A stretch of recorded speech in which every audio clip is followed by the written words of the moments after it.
कहानी कुर्सी की देख रहे हैं आप। अब ये जो प्रधानमंत्री का पूरे देश के अंदर जो प्रचार एक किस्म से शुरू हो ही चुका है। बीजेपी तो पूरी तरीके से इस वक्त अब चुनाव मोड में है। अब तो बस ये देखना है कि उम्मीदवार वो कब डिक्लेयर करती है। अब इसमें यूपी में आपने देखा भारतीय जनता पार्टी ने सारी चुनौतियों से ऐसा लग रहा है कि पार पा लिया है। बिहार में भी ऐसा ही दिखाई दे रहा है जब इधर नीतीश कुमार आ गए हैं। अब एक बड़ा राज्य जो इसको साधना था भाजपा को, वो था महाराष्ट्र, क्योंकि महाराष्ट्र में इस वक्त राजनीति बहुत बटी हुई है। और जब इतने खेमे बन जाते हैं ना, जैसे 2 शिवसेना हो गई, 2 एनसीपी हो गई, तो ऐसे में ये पता कर पाना कि भाई इस आदमी का, इस नेता का या इस धड़े का कितना जमीन पर जोर है, वो बड़ा मुश्किल हो जाता है। लेकिन भाजपा के पास एक पूरा तंत्र है वहां को लेकर के। तो एक अपडेट मैं पहले आपको दे दूं, क्योंकि दोनों तरफ से अभी वहां पर विपक्ष की तरफ से भी और इधर एनडीए की तरफ से भी सीटें जो है तय नहीं हो पाई हैं। शरद पवार के घर पर एक बड़ी बैठक चल रही है महाविकास अघाड़ी के नेताओं की, जिसमें कांग्रेस के नाना पटोले हैं, संजय राउत हैं, उद्धव ठाकरे की पार्टी से वहां पर पहुंचे हैं, सिल्वर ओक जो बंगला है शरद पवार का। और इस बैठक के बाद सीट शेयरिंग का ऐलान जो है वो महाविकास अघाड़ी जो है वहां पर कर सकती है। इन्होंने भी जो है छोटे छोटे दल जो हैं उनको अपने साथ जोड़ा हुआ है। प्रकाश अंबेडकर का दल जो है वो भी इनके साथ है। हालांकि वो बड़े नाराजगी के सुर में बात करते हैं, लेकिन फिर भी है इनके साथ। और दूसरी तरफ भाजपा कहां तक पहुंची है, माना जा रहा है बीजेपी ज्यादा से ज्यादा सीटें लड़ेगी और एकनाथ शिंदे और संजय और अजीत पवार के लोगों को भी जरूरत पड़ी तो अपने सिंबल पर लड़ाएगी या अपने आदमियों को उनके सिंबल पर लड़ाएगी। दोनों बातें वहां पर ये हो सकती हैं। तो हमारे साथ अभी रिपोर्टर भी जुड़ने जा रहे हैं मुंबई से। सर, अब अगर 2019 से हम तुलना करें तो 41 था स्कोर एनडीए का, शिवसेना और मिला करके ये अभी आपको 41 के आर पार पहुंचता दिखाई देता है या वहां तक पहुंचता दिखाई देता है?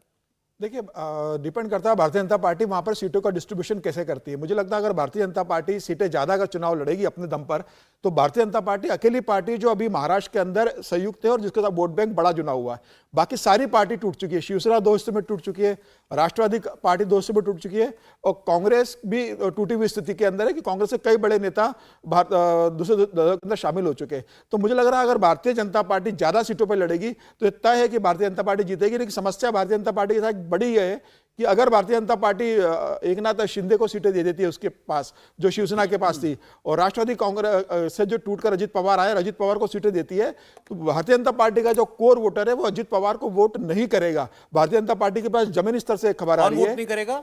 भारतीय जनता पार्टी का जो वोटर है वो अजित पवार के लिए वोट नहीं करेगा गठबंधन में, क्योंकि लंबे समय तक वो जमीनी स्तर पर राष्ट्रवादी कांग्रेस के खिलाफ लड़ता रहा है और उन्होंने अपना संगठन मजबूत किया है। ऐसे में उस कमिटेड वोटर के लिए बहुत मुश्किल होगा कि वो भारतीय जनता पार्टी के कहने के बाद भी अजित पवार के उम्मीदवार को सवाल है कि वो वोटर जाएगा कहां? भाई बीजेपी को वोट करने वाला आदमी और तो कहीं जा नहीं सकता। इसलिए भारतीय जनता पार्टी के पास मैसेज है कि आप ज्यादा से ज्यादा चुनाव पे लड़ो। अगर अजित पवार के भी कुछ सांसद ऐसे हैं जिनको लड़वाना है तो आप अपने सिंबल पर उन्हें अपने पार्टी के अंदर लड़ाइए। और मुझे लग रहा है भारतीय जनता पार्टी इस बात को समझती है। इसके लिए तैयार हो जाएंगे एकनाथ शिंदे, अजित पवार? मजबूरी हो कि एकनाथ शिंदे और अजित पवार जानते हैं कि बिना भारतीय जनता पार्टी के सपोर्ट के वो एक सीट भी वहां जीतने की स्थिति में नहीं है। भारतीय जनता पार्टी का संगठन और संघ का काम उन्हें जितवा सकता है और ये इनकी मजबूरी रहेगी। भारतीय जनता पार्टी ने संदेश दे दिया है कि लोकसभा से ज्यादा विधानसभा चुनाव में हम आपको साथ में रखेंगे। फिलहाल तो टारगेट यह है कि एनडीए को 41 के पार 2019 की जो फिगर था उसके पार लेकर के किसी भी तरीके से जाना है। हम इसीलिए ये बात कर रहे हैं। और शाम को 5 बजे महाराष्ट्र का सर्वे जरूर देखिएगा आप इंडिया टीवी पर। जो सवाल हमारे सामने है, क्या 2019 के परिणाम को दोबारा दोहरा पाएगी भारतीय जनता पार्टी अपने 2 नए सहयोगियों के साथ? सचिन चौधरी हमारे संवाददाता मुंबई से इस वक्त जुड़ गए हमारे साथ। सचिन, इस वक्त शरद पवार के घर पर बड़ी बैठक चल रही है। संजय राउत कह रहे हैं हमारा सीटों का ऐलान जल्द हो जाएगा। दोनों खेमों की खबर बताइए। जी देखिए, कल एमबीए की बैठक हुई थी ट्राइडेंट होटल में। करीबन 4-4.5 घंटे ये बैठक चली, लेकिन वंचित बहुजन आघाड़ी को लेकर कोई बात बनी नहीं। जिस तरह से वंचित बहुजन आघाड़ी ने कहा कि हम 27 सीटों पर लड़ेंगे, उन्होंने पहले कॉमन मिनिमम प्रोग्राम की बात की। एमबीए ने माना कि चलो हम कॉमन मिनिमम प्रोग्राम जो है आपका हमने मान लिया है। उसके बाद उन्होंने कहा कि आप तीनों डिसाइड कर ले, फिर हम अपनी सीट शेयरिंग की बात करेंगे। तो फिर तीनों ने कहा कि चलिए आप आपका प्रस्ताव दीजिए। तो प्रकाश अंबेडकर ने जो है उनको 8%, करीबन 8% वोट मिले थे। सौरभ, मैं आपको बताना चाहूंगा कि महाराष्ट्र के 48 सीटों में वंचित बहुजन आघाड़ी और एमआईएम पिछली बार एक साथ लड़े थे और उसके कारण 13 सीटों पर खामियाजा जो है एमबीओ को यानी कि यूपीओ को वहां पर भुगतना पड़ा था। सीटें हारी थी। हालांकि जो वंचित बहुजन आघाड़ी है वो एक सीट भी नहीं जीती थी, लेकिन एमआईएम को एक सीट मिली थी औरंगाबाद वाली, इम्तियाज जलील वाली। लेकिन अब वंचित को लेकर कहीं ना कहीं एमवीए में ये बन रहा है, एक चर्चा है अंदर खाने की। प्रकाश आंबेडकर जो है बाहर तो बात कर रहे हैं अलायंस की, लेकिन वो अंदर खाने अलायंस के साथ आएंगे या नहीं आएंगे इस पर निश्चितता नहीं है। लेकिन ये इसलिए बताइए अब ना, शरद ठीक है, पवार ये ने प्रकाश आंबेडकर की बात सचिन हो गई, कांग्रेस और उद्धव ठाकरे की पार्टी में बीच में तो बड़ा झगड़ा चल रहा था। संजय राउत बार बार कहते थे हम 20 या 23 लड़ेंगे, 23 सीट लड़ेंगे। वो उनके बीच में मामला सुलझ गया क्या? देखिए अभी भी मामला सुलझा नहीं है।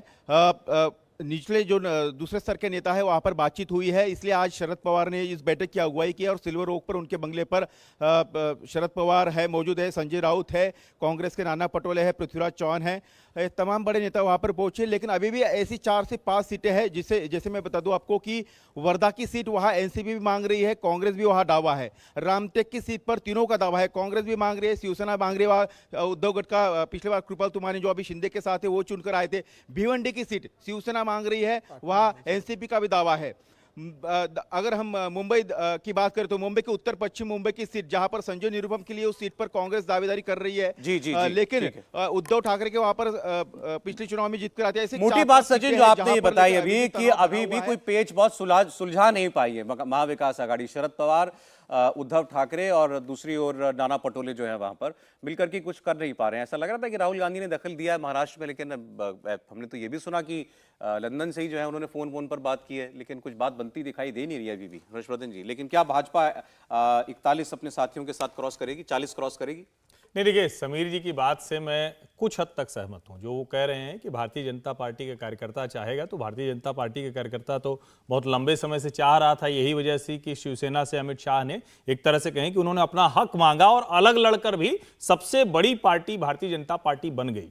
एक और जो सबसे महत्वपूर्ण बात है कि जब हम एनसीपी को देखते हैं तो एक बारामती को छोड़ दें तो एनसीपी जो और 3 सीटें जीती है, उन 3 सीटों में उसकी हार जीत का अंतर, जो जीत का जो उसका अंतर है वो 50,000 के आसपास है, कहीं 30,000 से कहीं 51,000 से। तो ऐसा नहीं कि वो तब भी बहुत ताकतवर थी। तो जो दूसरी बात है कि आप अपने प्रत्याशी लड़ाएंगे या उनको बहुत ज्यादा लड़ाएंगे। अब सबसे बड़ी बात यह है कि क्या भारतीय जनता पार्टी 30 से 35 सीटों पर खुद लड़ने के लिए और दूसरों को जो अपने सहयोगी उनको तैयार कर पाएगी?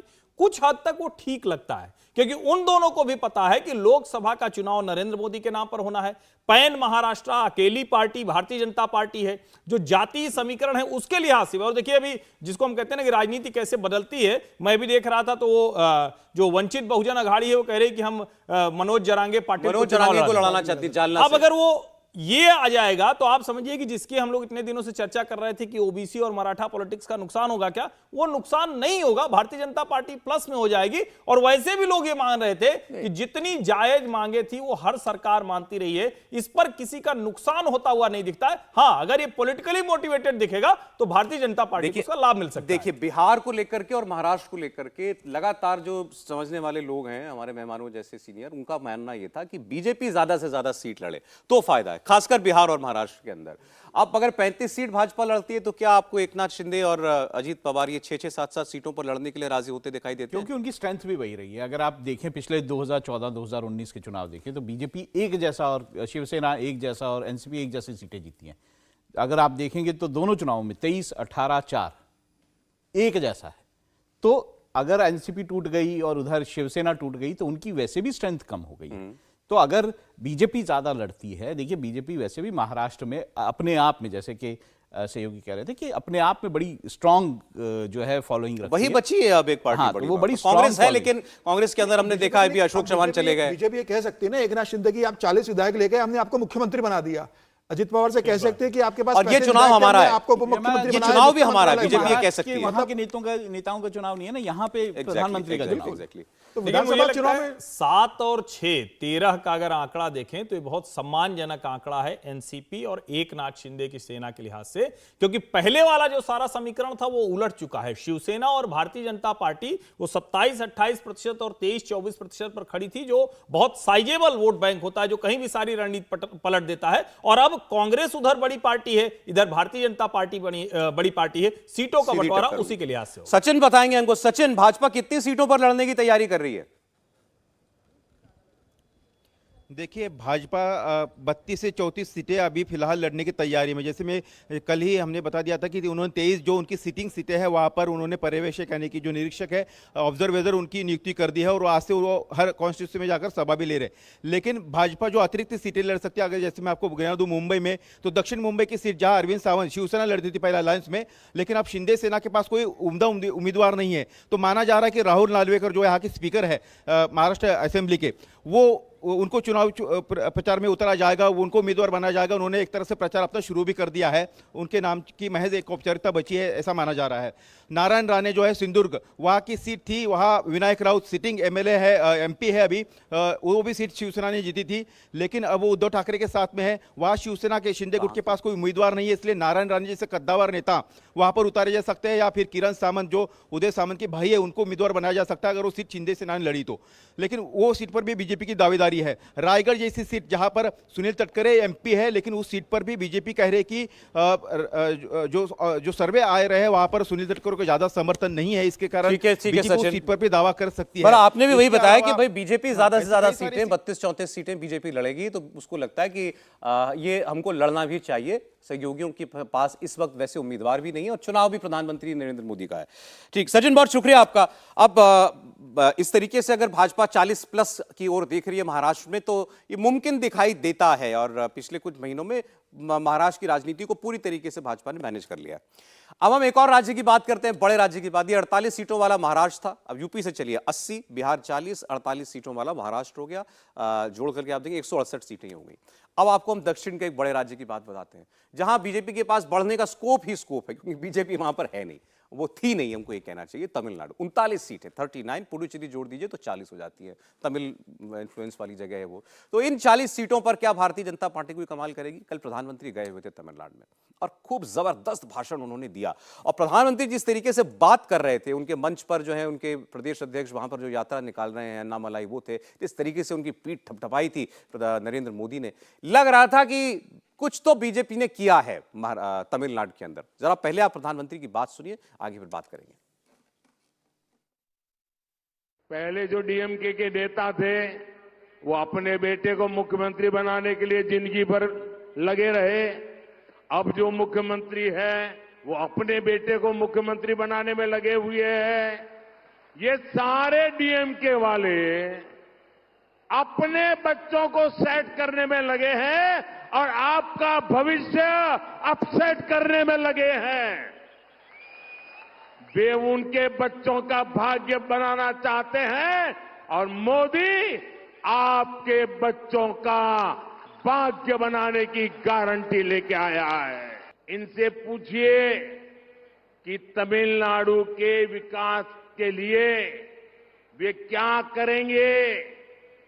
ये बोलेंगे पता नहीं है, लेकिन इनसे पूछ लीजिए कि इनकी पार्टी का अध्यक्ष अगला कौन बनेगा, तो ये बात इन्हें जरूर पता होगी, क्योंकि परिवार से ही कोई न कोई अध्यक्ष बनेगा।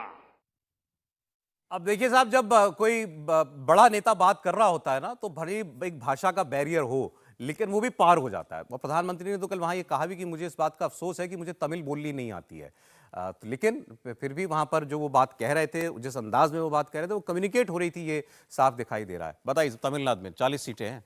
नहीं, देखिए, एक तो ये कि इस बात को देश के हर व्यक्ति को बहुत अच्छे से समझना चाहिए कि जितनी भारतीय भाषाएं हम जान समझ लें बहुत अच्छा है, लेकिन हिंदी या दूसरी भाषाओं के लोगों का संवाद नहीं अगर नहीं होता, तो उत्तर दक्षिण में जो तीर्थ यात्राएं होती हैं, और वो हर व्यक्ति कोई शहरी पढ़ा लिखा कोई बहुत अच्छे से जानने वाला नहीं होता, तो विशुद्ध गांव देहात के लोग इधर से भी जाते हैं उधर से भी जाते हैं, उनको कोई दिक्कत भी नहीं होती, सब प्रेम से रहते हैं। ये नेता लोग हैं जो सारा गड़बड़ करते हैं। जो ये तमिलनाडु की 39 लोकसभा सीटें हैं, इन 39 लोकसभा सीटों में कन्याकुमारी तो लग रहा है कि भारतीय जनता पार्टी अपनी एक बार की जीत को दोहराने की तरफ बढ़ गई है। कांग्रेस की 3 बार की, उसी लोकसभा की एक विधानसभा की विधायक को वो अपने साथ ले आए, लेकिन जिसको प्रधानमंत्री नरेंद्र मोदी बार बार करें। और उन्होंने एक जिक्र किया कि देखिए, हमने एल मुरुगन को मध्य प्रदेश हिंदी भाषी क्षेत्र से राज्यसभा में भेज दिया। वो बार बार इन चीजों को कनेक्ट करके बोलते हैं। जब वो काशी तमिल संगमम की बात करते हैं, काशी सौराष्ट्र संगमम की बात करते हैं, जब वहां जाकर वो कहते हैं कि एमजीआर की विरासत को ये सरकार पीछे ढकेल रही है,